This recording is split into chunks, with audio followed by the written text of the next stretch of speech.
We're going to take a live look at the White House because President Trump's expected to announce his tax plan overall sometime today.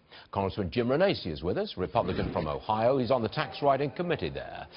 Sir, how much support, when this gets to the Senate, how much support are you going to get from Democrats? Any at all?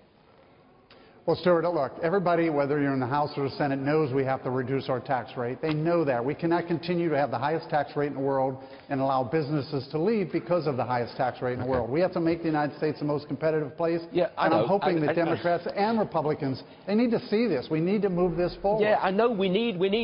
But are you going to get Democrat support in the Senate when you cut the corporate tax rate to 15% and the small business tax rate to 15%?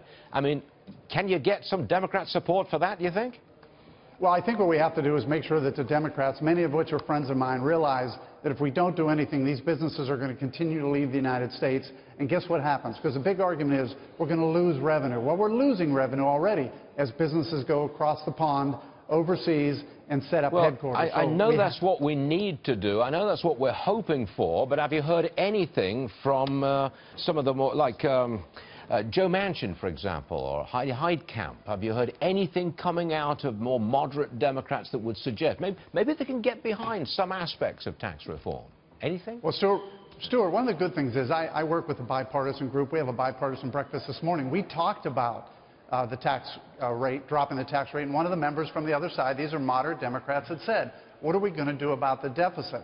The one good thing, Stuart, is I'm glad to hear we're now talking about the deficit, too. We haven't talked about that. We talk about spending, spending, and spending. What we now have to do is look at things. We have to be competitive. We have to lower the rate, and we have to look at spending. So I think this is great. This opens up the opportunity to say, how do we become competitive, and how do we bring our spending down? But hold on, Congressman. Treasury Secretary Mnuchin early this morning walked right away from the border adjustment tax. That's how you pay for, that's how you were going to pay for tax cuts. He's walking away from it.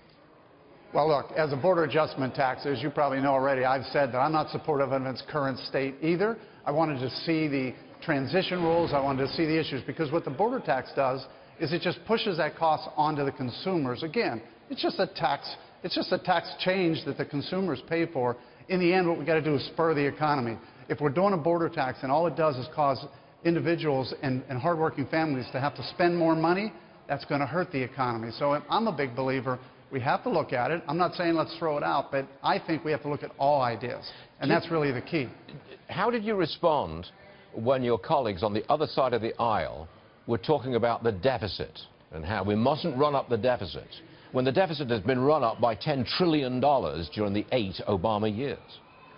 Well, again, it was a great dialogue, because now we're talking about the deficit. I'd love to hear the Democrats talking about that. But at the same time, we have to look at being competitive. So look, we're in a business scenario. I've been a businessman for 30 years. You're aware of that. You can't just sit and do nothing. Your business will fail. What we have to do is we have to look to be competitive and then turn around and look to bring our expenses down and bring the deficit down at the same time. That's a difficult thing. But by the way, small businesses do that all the time in the real world, as I call it. I was in the real world for 30 years. I had to do that. Well, you've got to get the Republican Party together. You got to do it. You couldn't do it on health care. You got to do it on taxes. Can you tell me, death by idly, that you will get the Republican Party together to get a tax cut this year? Well, look, I believe Republicans understand we have to bring taxes down. Look, Republicans always believe you shouldn't have to pay for a tax cut. I'm not saying that is the answer, but I know that most Republicans believe you should not have to pay for a tax cut. In the other side of it, I know Democrats believe you should have to pay for a tax cut. How do we get Republicans together? We show them that we can't continue down this path. We can't let businesses grow.